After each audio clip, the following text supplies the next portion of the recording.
एक गांव में एक बहुत बड़ा धनवान व्यक्ति रहता था। लोग उसे सेठ धनीराम कहते थे। उस सेठ के पास प्रचुर मात्रा में धन संपत्ति थी, जिसके कारण उसके सगे संबंधी, रिश्तेदार, भाई बहन हमेशा उसे घेरे रहते थे। वे उन्हीं के राग अलापते रहते थे।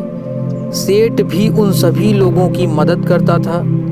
तभी अचानक कुछ समय बाद सेठ को भयंकर रोग लग गया। इस भयंकर बीमारी का सेठ ने बहुत उपचार करवाया, लेकिन इसका इलाज नहीं हो सका। आखिरकार सेठ की मृत्यु हो गई। यमदूत उस सेठ को अपने साथ ले जाने के लिए आ गए। जैसे ही यमदूत सेठ को ले जाने लगे, तभी सेठ थोड़ी देर जाकर यमदूत से प्रार्थना करने लगा कि मुझे थोड़ा सा समय दे दो, मैं लौटकर तुरंत आता हूँ। दूतों ने उसे अनुमति दे दी। सेठ लौटकर आया, चारों ओर नजरें घुमाई और वापस यमदूत के पास आकर बोला, शीघ्र चलिए। यमदूत उसे इस प्रकार अपने साथ चलने के लिए तैयार देखकर चकित रह गए और सेठ से इसका कारण पूछा।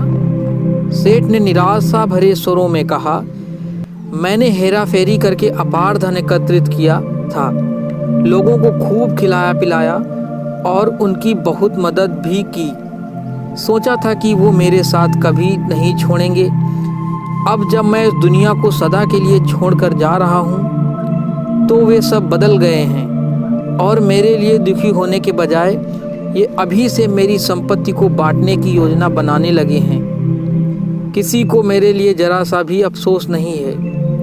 सेठ की बात सुनकर यमदूत बोले, इस संसार में प्राणी अकेला ही आता है और अकेला ही जाता है। इंसान जो भी अच्छा या बुरा कर्म करता है, उसे इसका परिणाम स्वयं ही भुगतना पड़ता है। हर प्राणी इस सत्य को समझता तो है, पर देर से। जीवन की सीख हम इस बात को अपने जीवन में भी देख रहे हैं। लोग जीवन के सत्य को भूलकर मानव द्वारा बनाए गए लालच के रूपी जाल में फंस गए हैं। तो इस लालच रूपी जाल से दूर रहें